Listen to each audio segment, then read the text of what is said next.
नमस्कार मित्रांनो, आजच्या व्हिडिओमध्ये आपण वर्धा, यवतमाळ आणि नांदेड या नवीन होणाऱ्या रेल्वेचा एक अपडेट बघणार आहोत।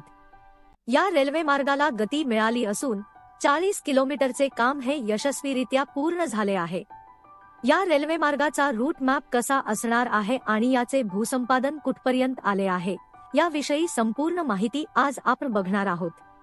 मित्रांनो, व्हिडिओमध्ये पुढे जाण्याआधी आपण जर आपल्या चॅनलवर नवीन असाल तर चॅनलला सबस्क्राइब करायला विसरू नका।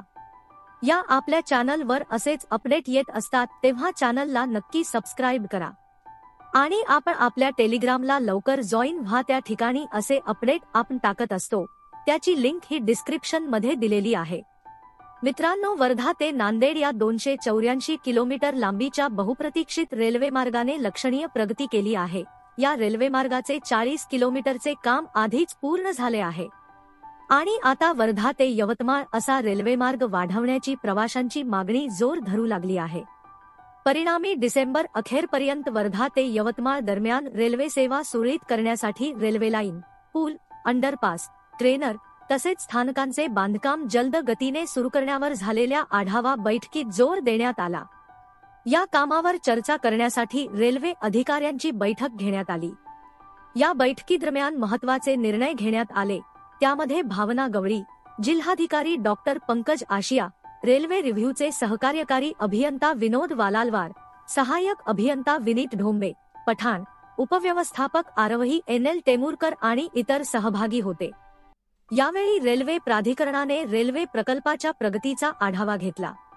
वर्धा ते नांदेड या 284 किलोमीटर लांबीच्या रेल्वे मार्गाचा महत्त्वपूर्ण भाग, अंदाजे 40 किलोमीटर यशस्वीरित्या पूर्ण झाला आहे। या व्यतिरिक्त 32 मोठे पूल, 50 मध्यम पूल आणि 19 अंडरपास यशस्वीरित्या बांधण्यात आले आहेत। 3 रेल्वे स्थानक इमारतींचे बांधकाम यशस्वीरित्या पूर्ण झाल्याचेही रेल्वे अधिकाऱ्यांनी सांगितले आहे। वर्धा ते नांदेड या रेल्वे मार्गाच्या कामाला गती मिळाली तर ते खूप कौतुकास्पद ठरेल। आम्ही रेल्वे विभागाला विनंती करतो की त्यांनी रेल्वे मार्गासाठी उदारपणे दिलेल्या शेतजमिनींची भरपाई देण्यासाठी तातडीने कार्यवाही करावी। याशिवाय उर्वरित 29 गावांतील शेतकऱ्यांकडून जमीन संपादित करण्यासाठी पुढील 1.5 महिन्यात आवश्यक ती पावले उचलावीत, अशी विनंती त्यांनी केली।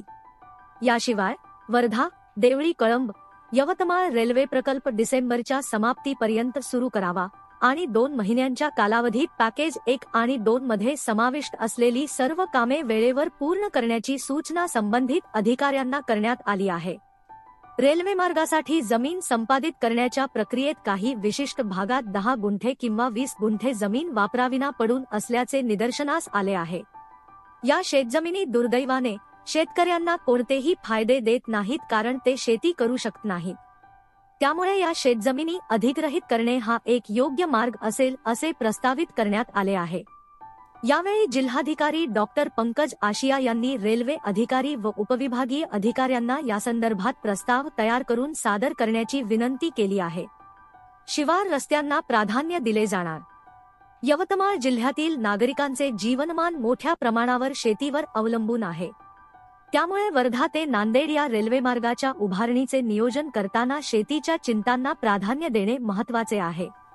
रेल्वे विभागाला विनंती आहे की त्यांनी या विषयाला प्राधान्य द्यावे आणि शेतकऱ्यांच्या शेतात जाण्यासाठी अंडरपास आणि छोटे पूल यासारखे पर्याय उपलब्ध करून देण्याचा विचार करावा, अशा सभेत विनम्रपणे सूचना देण्यात आल्या। तर मित्रांनो, यावर तुमचे काय विचार आहेत ते आम्हाला कमेंट करून नक्की कळवा आणि व्हिडिओ इन्फॉर्मेटिव्ह वाटला असेल तर व्हिडिओला लाईक करा आणि चॅनलला नक्की सबस्क्राइब करा। आपण परत भेटू एका नवीन व्हिडिओमध्ये। धन्यवाद।